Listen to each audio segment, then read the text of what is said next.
Today, I'm going to show you how to make the most amazing basil pesto dinner in under 15 minutes. Trust me, it's easy, it's simple, and it's delicious.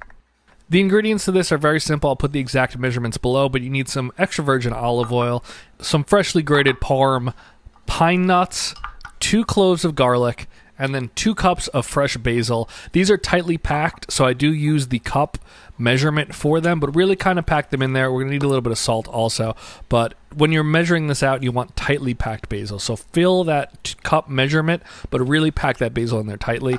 If you want to use a mortar and pestle, go right ahead, but I'm going to use my food processor. Throw that basil in there, the virgin olive oil right on top, extra virgin.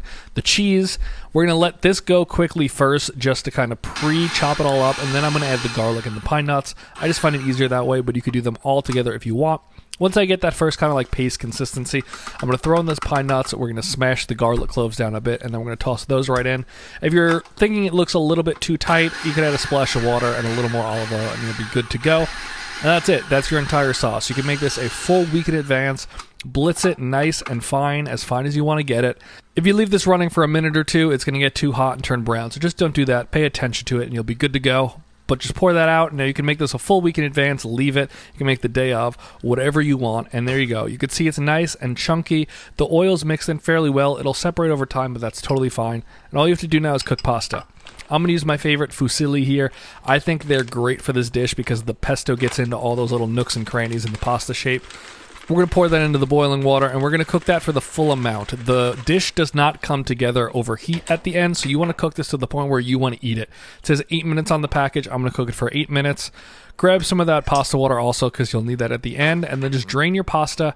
Throw in a little bit of butter. I like to do that to help coat the pasta more evenly, and I also think it helps kind of bring it together in a nice saucy fashion, but you don't need to do that. I always like to add less than I need at first just to really make sure that I'm getting the right proportions I want. You could always add more. You can't take away. So just pour it in, add a splash of that pasta water, mix it up. You're kind of looking for color here, coating, whatever you want, however much you want. Just go for that. I think it's definitely going to need more than this, so we're going to add more in. I'm going to add another splash of pasta water into it as well. And then I'm also going to mix in some cheese at this point. You don't need to do that, but I think giving it a nice little coating of parm at this stage will help with the emulsification and it'll help with the flavor. It also adds a little bit of saltiness.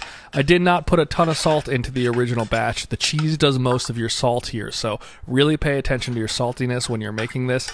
The parm that you put in really goes a long way. And now we're just going to plate this up. Pour this into a bowl. You could serve it just like this. You could put some chiffonaded basil over the top. If you roasted your pine nuts, which I do not think you need to do, which is why I did not do it, then you could put those over as well. But I'm just going to sprinkle on a little more cheese, and that's it. This came together in 15 minutes or less. If you make the sauce in advance, the pesto, you can make this entire dish in 10 minutes. The freshness of that basil really stands out. You get the richness from the cheese and the nuts. This is absolutely fantastic. Let me know what you guys think. If you love basil, let me know.